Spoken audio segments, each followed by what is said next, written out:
A ver, yo creo que hay un culto demasiado estricto a la formalidad. Yo creo que eso no está bien. ¿En qué sentido? La manera como nos presentamos, como hablamos, toda la estética del liberalismo es una cosa poco atractiva, poco seductora, es una cosa empaquetada, cartonada, de cuello y corbata, de viejos del siglo pasado.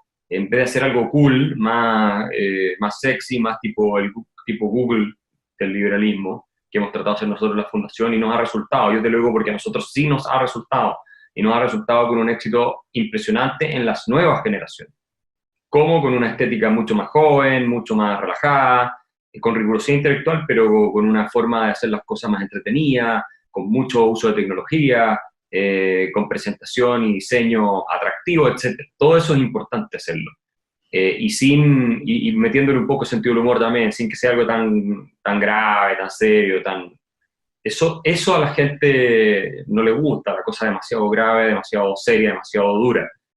Y por otro lado, hay que tener organizaciones que funcionan de verdad. O sea, tú me dices, ¿por qué no nos ha resultado? Al menos en América Latina y en España, hay un par de organizaciones que han hecho ciertos aportes, por supuesto, y que hay que destacarlo, pero no hay ni una que se haya establecido de manera sistemática y 100% profesional y con el nivel de apoyo que requiera, en parte tal vez porque es muy difícil conseguir financiamiento, que eso es otro tema, y no es fácil suplir eso, no se puede de hecho suplir eso si uno no tiene el dinero, pero tú con un think tank abocado al impacto, bien pensado y profesionalmente administrado, puedes tener mucha influencia, ¿ah? Y hay algunos experimentos, algunos casos de esto. Entonces yo creo que ese es un tema, y lo otro es que faltan intelectuales públicos dedicados a esto, somos muy pocos.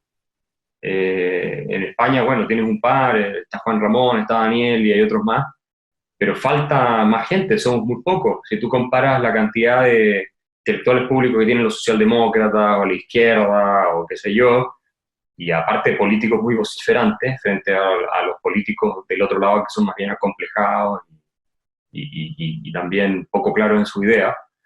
Yo creo que todo eso combina y conspira en contra de la efectividad del mensaje. Nos falta tener un mensaje que apele más a las emociones también.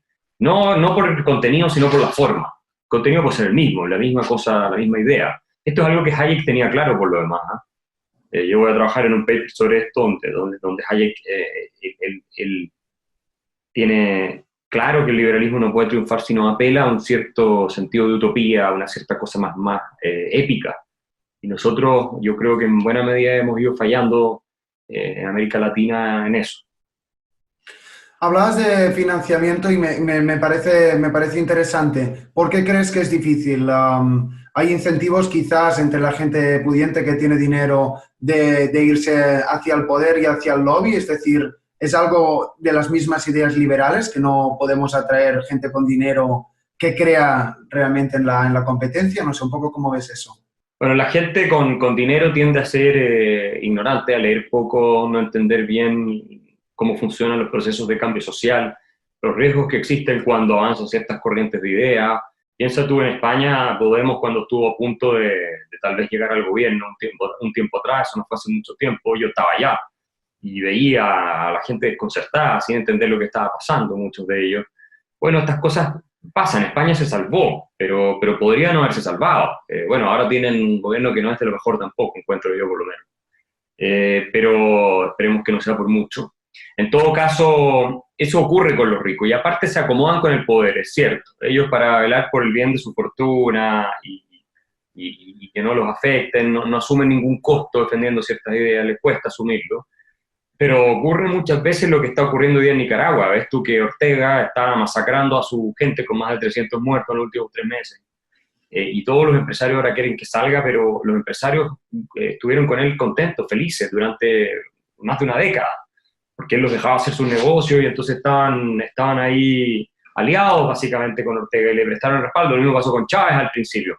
Ahora llega Manuel López Obrador a México, vamos a ver qué va a pasar, pero la comunidad empresarial está tratando de ver cómo se acomoda con López Obrador. Tal vez lo logren, pero puede ser que no lo logren, y ahí van a tener un tremendo problema entre manos, porque aparte él tiene mayoría en las cámaras.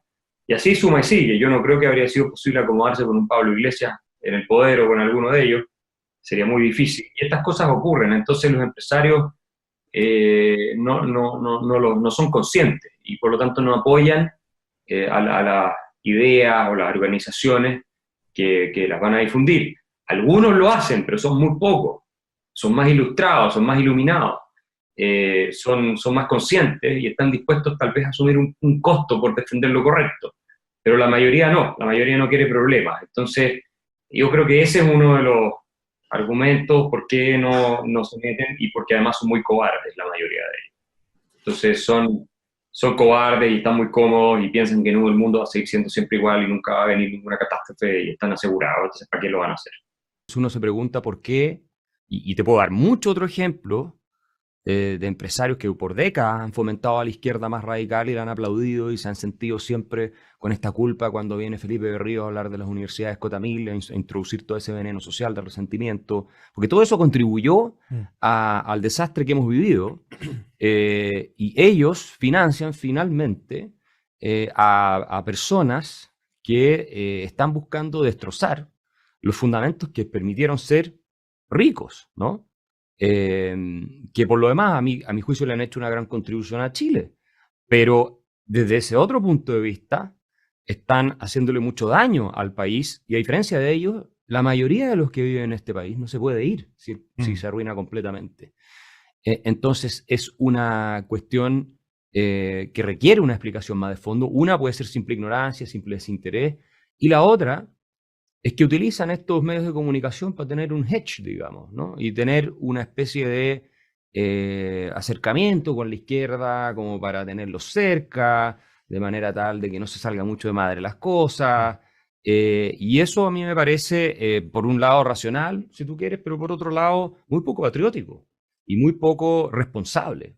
Porque a la larga, y esto es lo que la centro-derecha no entiende, y la mayoría de los empresarios en Chile no entiende, y tal vez están empezando a entender algunos, la izquierda nunca, jamás, estoy hablando de la izquierda dura, no la izquierda socialdemócrata, te va a perdonar y cada centímetro que le concedes lo va a tomar y si ellos retroceden un paso es para avanzar dos después.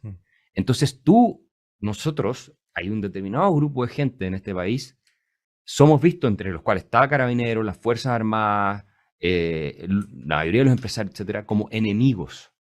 La izquierda funciona en la lógica schmittiana del amigo-enemigo, no funciona en otra lógica.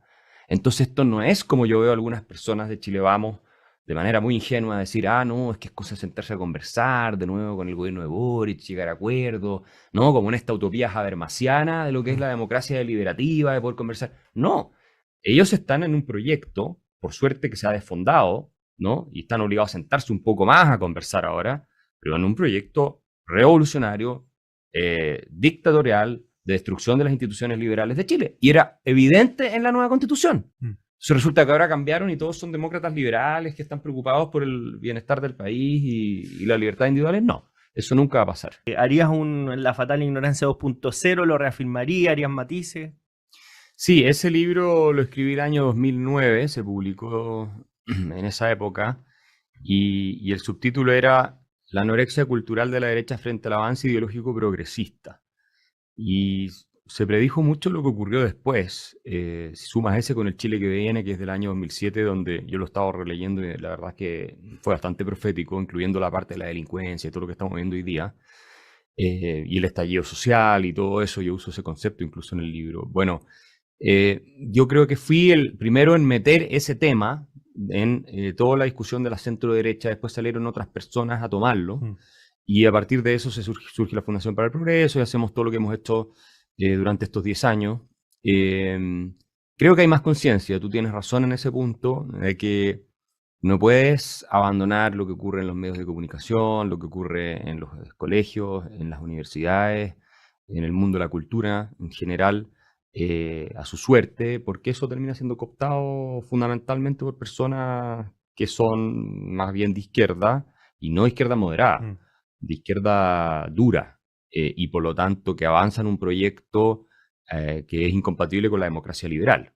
Y la mejor expresión de eso es el gobierno que tenemos hoy día. Este no es un gobierno que crea en la democracia liberal, no nos equivoquemos ni por un segundo. Y pienso que ni siquiera Boric cree en la democracia liberal. Tiene serias dudas al respecto. Entonces, pero pasó lo que tenía que pasar, llegamos tarde, y el avance ideológico de las ideas de izquierda frente a la anorexia cultural de la derecha, porque hay que decir que nosotros, el sector de la centro-derecha, es muy cosista, muy eficientista, muy economicista, muy política pública, digamos, y los empresarios en general y la gente que está dedicada a los negocios ven eso nomás, la última línea. Y de hecho es difícil encontrar empresarios, los hay, pero que tengan un bagaje cultural un poquito más profundo. Y también hay esta tendencia que yo te diría que es como parte del software de la cultura nacional, a complacer a la izquierda, como darle la superioridad moral a la izquierda, que es algo que yo vengo denunciando desde que empecé a escribir en el Diario Financiero el año 2005. Yo tenía 24 años, no sé. Y siempre, y esto se lo oí después a Cayetana Álvarez, que decía, los que te marcan si tú puedes estar en tal posición u otra posición, si estás bien o estás mal desde el punto de vista moral, en la izquierda. Entonces tú estás jugando siempre el juego de ellos, cosa que yo jamás he hecho. Pero toda la derecha ha visto que así Piñera la hace todo el tiempo, por ejemplo. Y Chile Vamos, una buena parte, no todos, pero la han hecho. Y finalmente nos terminaron tumbando la Constitución, casi, ¿no? Al final el rechazo ganó, yo creo que va a ganar de nuevo. Y destruimos, yo creo, el fundamentos de la prosperidad de Chile. Y yo me acuerdo cuando salió Bachelet, porque yo después escribí La tiranía de igualdad, refutando el otro modelo de Atre y compañía, y después escribí El engaño populista, cuando salió Bachelet diciendo, ella está metiendo de nuevo el germen del populismo en Chile. Los principales críticos que yo tenía eran de derecha.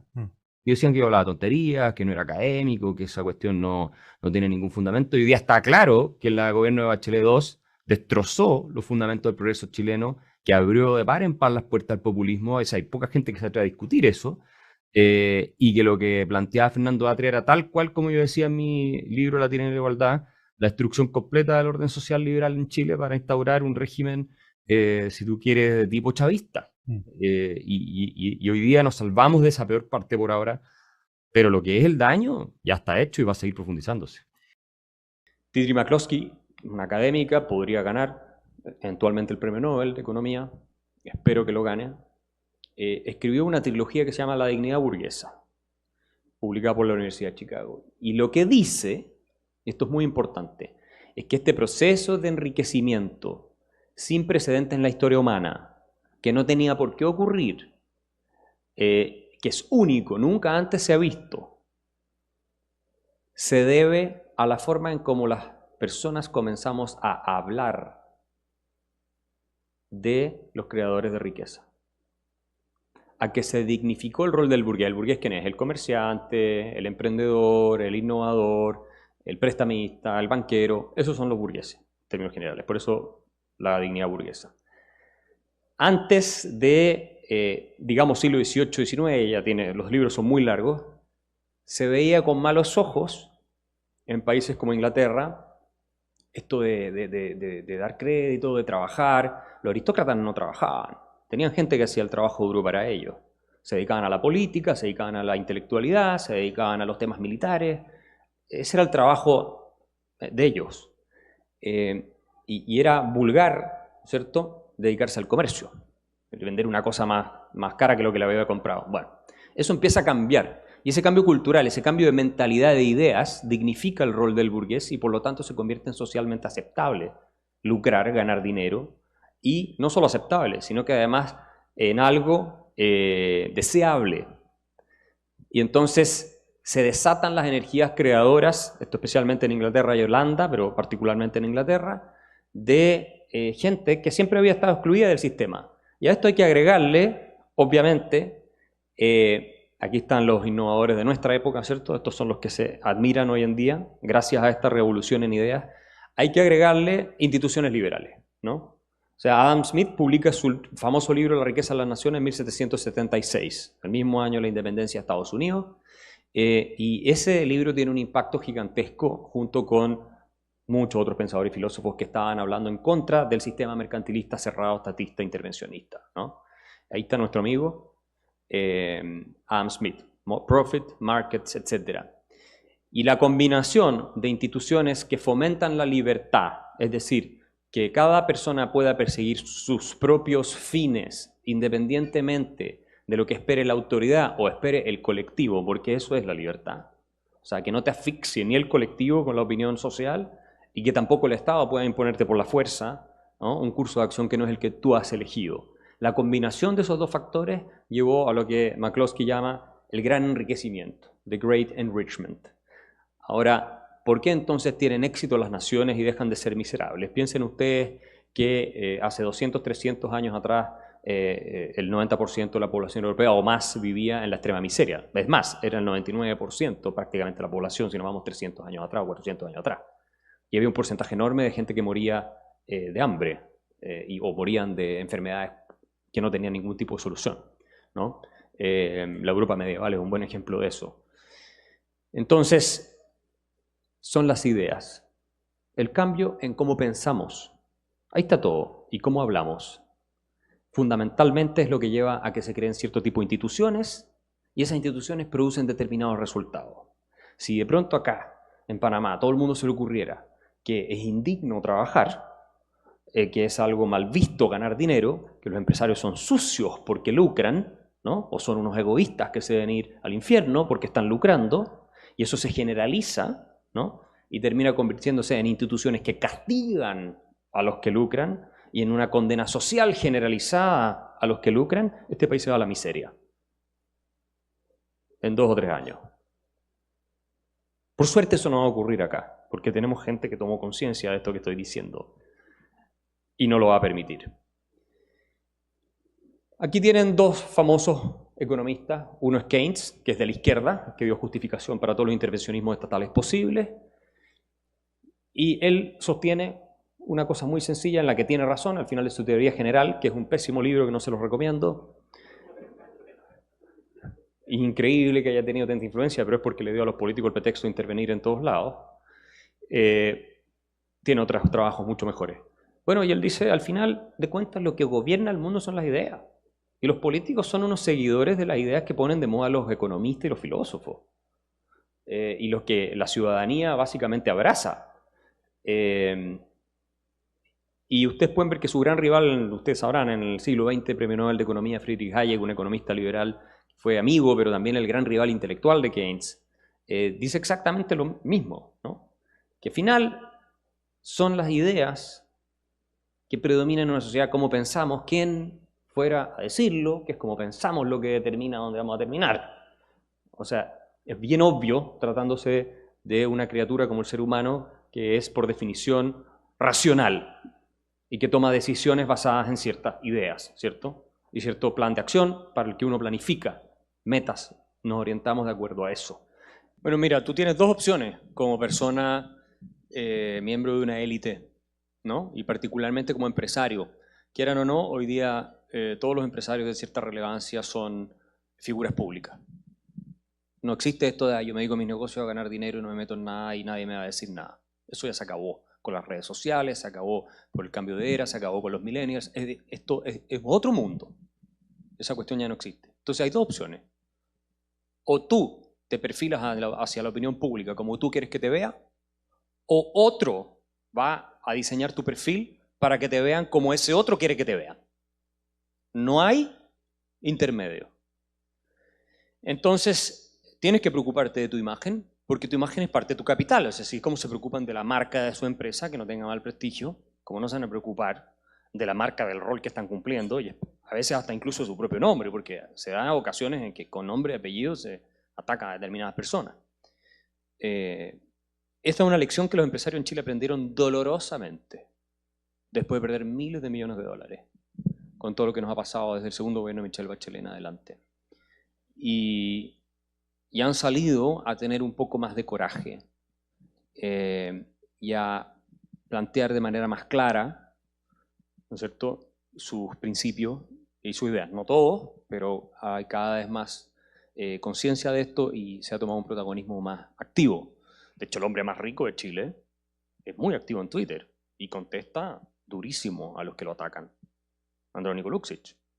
Y él entendió esto, ¿no?, después de que lo habían difamado, calumniado, atacado, denostado, hasta el punto que lo agredieron con piedras saliendo de un tribunal. Y entonces entendió que esto de quedarse en su mundo paralelo no era posible cuando tú eres un actor tan relevante dentro de una economía. Y te convirtieron en enemigo público sin que tú hayas dicho ni hecho nada. Porque eso es lo que les da a ellos el caldo de cultivo para llegar al poder. Asusar esos resentimientos, esos odios. Entonces hay que defenderse. Pero si te digo a ti que tú eres un ladrón, me imagino que me vas a quedar callado. Bueno, ¿por qué lo voy a molestar defendiéndome? En realidad hay que contestar. La famosa cancelación. Y esto para terminar, ¿no? O sea, para dejarles a ustedes, después de un postre tan dulce, un sabor amargo, porque finalmente de los que están en esta sala depende que este país siga avanzando. Ustedes no pueden como élite pedirle a las personas que están trabajando día a día, viendo cómo llegan a fin de mes, es la realidad la gran mayoría, que sean ellos los que definan el futuro de la nación. No. Si los países avanzan o retroceden, tiene que ver con lo que hagan sus élites, y especialmente las élites empresariales, ni siquiera las políticas, porque las políticas al final son seguidores de las ideas de moda. Si el día de mañana se pone de moda un impuesto enorme al patrimonio en Panamá, las van a aprobar, porque si no, no sales reelegido. Entonces depende de los empresarios, como le dijo Friedrich Hayek a Sir Anthony Fisher, fundador del Institute of Economic Affairs, a quien Margaret Thatcher, para volver a un punto que hizo Camilo, le agradeció porque dijo, sin el trabajo de ideas que hizo durante muchos años el Institute of Economic Affairs, un think tank, un centro de estudio creado en Londres para combatir todo el estatismo y el socialismo que predominaba en Inglaterra, nosotros, dijo Margaret Thatcher, no habríamos podido jamás hacer nuestro programa de liberalización que sacó a Inglaterra del pantano en el que se encontraba. Así que no se olviden, de ustedes depende, no caigan en discursos políticamente correctos, freedom is not free, no se acomoden con el poder cuando no hay que hacerlo, hay que defender por integridad y por compromiso con la gente más desfavorecida de nuestros países aquellas cosas que sabemos que les van a funcionar para salir adelante y que nos sirven a todos para salir adelante, porque esto no es un juego de suma cero donde uno gana lo que el otro pierde. Cuando a los empresarios les va bien, a todo el mundo le va bien. Y no hay ninguna vergüenza en poder decirlo claramente, a la cara y con coraje, frente a los fabricantes de miseria que han hundido nuestros países una y otra vez en el fango del populismo. Y una de las cosas que dice Kahneman es que, claro, como nuestro cerebro no está acostumbrado a distinguir lo que es verdad de lo que es mentira, para volver a un punto que hizo Camilo, entonces si tú repites frecuentemente cosas como Panamá es el país más desigual del mundo, llega un punto en que la gente se lo va a creer. O sea, requiere hacer el esfuerzo intelectual, decir, a ver, la desigualdad es importante, ¿por qué? Si a mí me va bien, ¿por qué me va a importar que el otro le esté yendo mejor? Y más aún entrar a entender el índice Gini con la curva de Lorenz y las distribuciones del Estado con los impuestos y se mide antes o después de transferencia. O sea, esa cuestión es imposible. Pero la desigualdad, ¿a qué apunta? Cuando se repite este discurso, nosotros lo vimos en Chile, a generar rabia. Rabia contra el sistema, rabia contra los que supuestamente se han beneficiado del sistema. A explotar la envidia, que es una de las características más permanentes y más propias de los seres humanos, de un pecado capital. Entonces, es muy difícil combatir esto, pero tenemos que combatirlo. Hay que atacarse el sistema 1 de las masas, pero con la verdad, ¿ya? Hay que hablar en un lenguaje más simple, con un discurso que también apele a valores que son importantes y que están arraigados en el espíritu humano, como por ejemplo la dignidad de pararte sobre tus propios pies. Que es algo que si ustedes ven en Argentina, por ejemplo, Javier Milei lo está haciendo con mucho efecto y está teniendo cada vez más apoyo en los sectores populares, en los más pobres. Y él va de candidato presidencial este año. Por supuesto importan, como les decía yo, el arte, la música, la telenovela y todas esas cosas, la cultura popular. Porque están las categorías de análisis a través de las cuales las personas ven el mundo, los anteojos con los que se filtra, ¿cierto? La realidad. Todos usamos anteojos en verano, algunos usan verde, otros usan más amarillo, y a algunos les encantan los de color rojo, y ven todo rojo. Bueno, tenemos que preocuparnos de que las personas traten de ver con neutralidad por lo menos. Y el trabajo en redes sociales también es fundamental. Educación económica, de principios básicos, elementales, es muy importante. Hay distintos, Kahneman es uno de los que sugiere esto, Steven Pinker, si no recuerdo mal. Es muy importante que se entiendan cosas elementales, ¿no? No cuál es la ecuación del GDP, no eso. Pero cuestiones como que la fijación de precios nunca funciona, por ejemplo. Yo sé que eso nunca ha ocurrido en Panamá, pero hay que decirlo por si a alguien se le llega a ocurrir, esto es nada más. Nosotros en Chile estuvimos a punto de hacerlo y gracias a Dios zafamos de eso. Pero cosas de ese estilo, para que no se dejen engañar por populistas. Los colegios y las universidades, espacios muy importantes. Lo positivo es que no se necesita de grandes mayorías para salvar la libertad. Lord Acton, el famoso historiador británico, afirmó que la libertad había sido siempre el triunfo de minorías. Claro, esas minorías, yo espero que estén acá, ¿no? La aristocracia moral, que es la que se la juega por el bien de su país, el propio, por supuesto, pero también el de su nación, el de sus conciudadanos, es la que impide que nosotros perdamos el rumbo. Y en ese sentido, no necesitas a demasiada gente, Camilo, para evitar que el país se vaya por el despeñadero. Un pequeño grupo de empresarios, una fracción de los que está acá, comprometidos realmente con la causa de la libertad, con coraje, con convicción y con la generosidad suficiente para contribuir a su país, a los que más sufren, es todo lo que necesitas para poder cambiar el clima de opinión intelectual. No necesitas a un ejército y miles de millones de dólares, no es así. Aun cuando lo que tú enfrentas tenga ese ejército y tenga los miles de millones de dólares de ONG y de gobiernos y de cuántas otras cosas hay.